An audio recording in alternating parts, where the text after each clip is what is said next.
In this video, I'm going to give you the answer for this question. The question is, in an effort to reduce plastic waste, McDonald's is replacing the McFlurry's plastic spoon with what?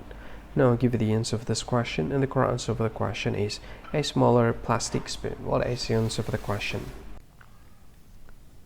Hi, thank you so much for watching this video. If you find this video is very useful, you can help this channel to grow by subscribing this channel. Please this subscribe button and don't forget to like this video. And if you find this video is not really good, or you don't really like this video, or you kind of feel that it's a little bit offensive or something like that, you can click this one, dislike button. You can do that anyway.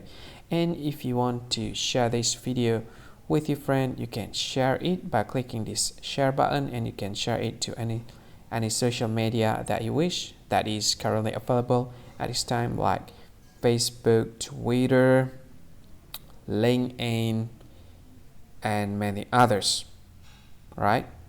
And if you want to add this video to your playlist, you can click this one. You can watch this video later, and you can find more options by clicking these three dots.